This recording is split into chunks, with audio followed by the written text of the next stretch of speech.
ಆತ್ಮೀಯ ಎಲ್ಲ ರಾಷ್ಟ್ರಭಕ್ತ ದೇಶಪ್ರೇಮಿಗಳಿಗೆ ವಂದಿಸುತ್ತಾ,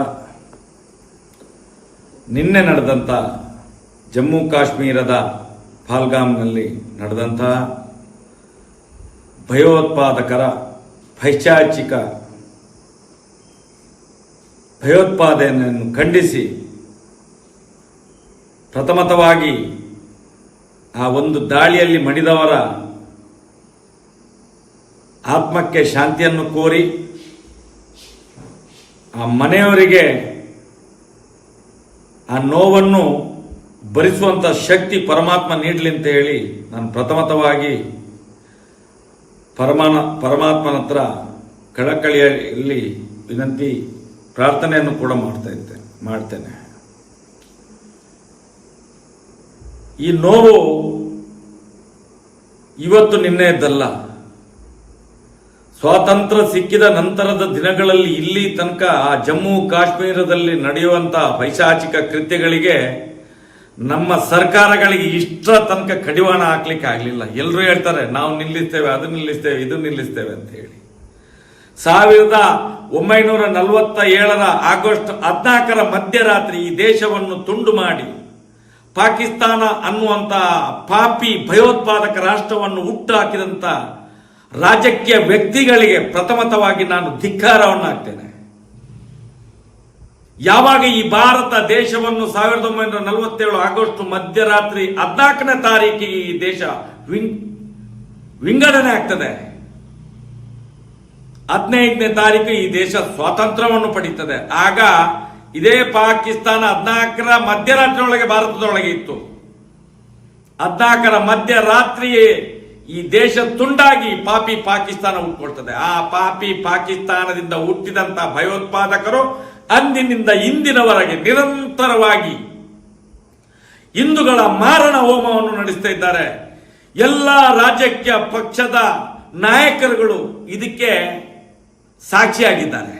ಆದ್ರೆ ಈ ಭಯೋತ್ಪಾದಕರನ್ನು ತಡೆಯುವಂತ ಕೆಲಸ ಇಷ್ಟ ತನಕ ಮಾಡಲೇ ಇಲ್ಲ.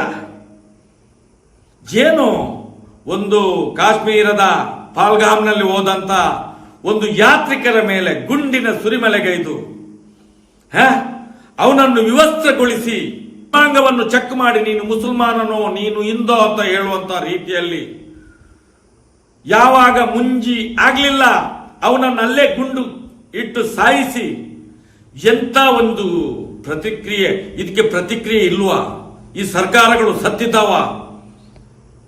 ನಮ್ಗೆ ನೋವಾಗ್ತಿದೆ ಇವತ್ತು. ಇದನ್ನು ಯಾವ ರೀತಿ 76 ವರ್ಷ ಆಗಿ ಈ ದೇಶಕ್ಕೆ ಸ್ವಾತಂತ್ರ್ಯ ಸಿಕ್ಕಿ ಇಲ್ಲಿ ಪ್ರಜೆಗಳಿಗೆ ಸ್ವಾತಂತ್ರ್ಯವೇ ಇಲ್ಲದೆ ಬದುಕುವಂತ ಒಂದು ಪರಿಸ್ಥಿತಿ ಇವತ್ತು ನಿರ್ಮಾಣ ಆಗಿದೆ. ಇದನ್ನು ಖಂಡಿಸಲಿಕ್ಕೋಸ್ಕರ ಇದೀ ಆ ಪೈಶಾಚಿಕ ಕೃತ್ಯವನ್ನು ಖಂಡಿಸಿ ಈ ದೇಶದೊಳಗೆ ಏನು ನಮ್ಮ ಯೋಧರಿದ್ದಾರೆ ಈ ದೇಶವನ್ನು ಕಾಯುವಂತ, ಇವತ್ತು ಅವರ ಕೈಗಳನ್ನು ಕಟ್ಟಿ ಹಾಕುವುದು ಬೇಡ. ಇಂಥ ಪಾಪಿಗಳನ್ನು ಗಡಿಯ ಒಳಗೆಲ್ಲ ಪಾಕಿಸ್ತಾನದ ಗಡಿಯ ಒಳಗೆ ನುಗ್ಗಿ ಇವರ ತಲೆಯನ್ನು ಸಂಹಾರ ಮಾಡುವುದಕ್ಕೆ ನಮ್ಮ ಮಿಲಿಟರಿಯವರಿಗೆ ಈ ದೇಶದ ಆಡಳಿತ ಯಾವುದು ಇದೆ ಅಲ್ಲ, ಇವರು ಆದೇಶ ಮಾಡಬೇಕು. ಕಾಶ್ಮೀರದೊಳಗಡೆ ಏನೋ ಅಲ್ಲಿಂದ ಗೊತ್ತಾಗ್ತದೆ, ಇಲ್ಲಿಂದ ಗೊತ್ತಾಗ್ತದೆ. ಇಂಟೆಲಿಜೆನ್ಸ್ ಹೇಗೆ ಸ್ವಾಮಿ ಬಂದ್ರು ಆ ಜಾಗಕ್ಕೆ? ಒಂದು 30 ಮಂದಿಯನ್ನು ನಿರಂತರವಾಗಿ ಕೊಲೆ ಮಾಡಲಿಕ್ಕೆ ಎಷ್ಟು ಸಮಯ ಬೇಕು? ಅವರನ್ನು ಟೆಸ್ಟ್ ಮಾಡಿ ಅವರ ಬಟ್ಟೆಯನ್ನೆಲ್ಲ ತೆಗೆದು ಇಲ್ಲ ಅಂತ ಹೇಳಿದ್ರೆ ಇಷ್ಟೆಲ್ಲ ಮಾಡುವಾಗ ಏನಾಗಿದೆ ಸ್ವಾಮಿ? ಯಾರು ರಕ್ಷಣೆ ಇಲ್ವೋ ಈ ದೇಶದಲ್ಲಿ? ಇದನ್ನೆಲ್ಲ ನೋಡಿ ನಮಗೆ ನೋವಾಗ್ತಿದೆ. ಮುಂದಿನ ದಿನಗಳಲ್ಲಿ ಕಾಶ್ಮೀರ ಅಲ್ಲ, ಬೆಳ್ತಂಗಡಿ ತಾಲೂಕು ಕರ್ನಾಟಕ ರಾಜ್ಯದೊಳಗಡೆ ದಕ್ಷಿಣ ಕನ್ನಡ ಜಿಲ್ಲೆದೊಳಗಡೆ ಕೂಡ ಭಯೋತ್ಪಾದಕರು ಬಂದು ಬೇಕಾಬಿಟ್ಟಿ ಫೈರಿಂಗ್ ಮಾಡಿ ಬಾಂಬ್ ಇಟ್ಟು ಭಯೋತ್ಪಾದನೆಯನ್ನು ಬೆಳೆಸುವಂತದ್ದನ್ನು ನಾವು ನೋಡಬಹುದು. ಇದಕ್ಕೆ ತಕ್ಕ ಶಾಸ್ತಿ ಆಗಬೇಕು. ಅದಕ್ಕೋಸ್ಕರ ನಾವು ಮಡಿದಂತ ಜೀವಗಳಿಗೆ ನಮನವನ್ನು ಹೇಳುತ್ತಾ, ನಾಳೆ ಗುರುವಾರ ಸಾಯಂಕಾಲ 6 ಗಂಟೆಗೆ ಸರಿಯಾಗಿ ಶ್ರೀ ಕ್ಷೇತ್ರ ತಿಮರೋಡಿ ಕುಂಜರ್ಪದಿಂದ ಒಂದು ಪಂಜಿನ ಮೆರವಣಿಗೆ ಹೊರಟು ಉಜಿರೆ ಪೇಟೆಯಲ್ಲಿ ಬೃಹತ್ ಸಭೆಯನ್ನು ಮಾಡಲಿಕ್ಕಿದ್ದೇವೆ. ಎಲ್ಲ ರಾಷ್ಟ್ರಭಕ್ತ ಕಾರ್ಯಕರ್ತ ಬಂಧುಗಳು ಆ ಒಂದು ಪಂಜಿನ ಮೆರವಣಿಗೆಯಲ್ಲಿ ಭಾಗಿಯಾಗಿ ಈ ಒಂದು ಕಾರ್ಯಕ್ರಮವನ್ನು ಯಶಸ್ವಿ ಮಾಡಿಕೊಡಬೇಕು.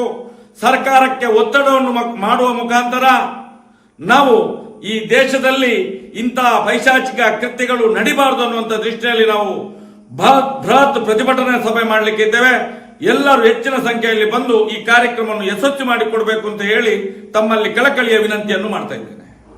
ಜೈ Shriram, Vande Mataram. Excellence, excellence, excellence, NEET Academy. 150 topics, complete concept of biology, chemistry, physics, most simplified methods, easy to understand, hard to forget explanation. All these in Excellence NEET Academy Vidyaranapura.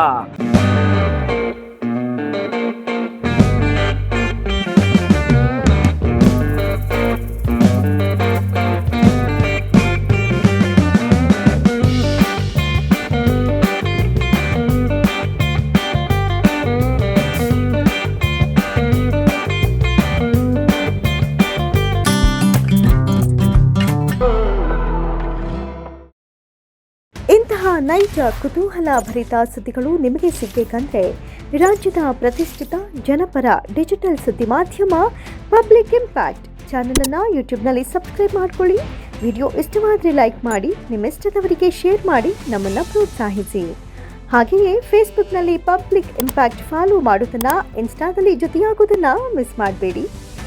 ಜಾಹೀರಾತು ಹಾಗೂ ಬಿಸ್ನೆಸ್ ಪ್ರಮೋಷನ್ಗಾಗಿ ಸಂಪರ್ಕಿಸಿ 9606037450 ಅಥವಾ 9353224116.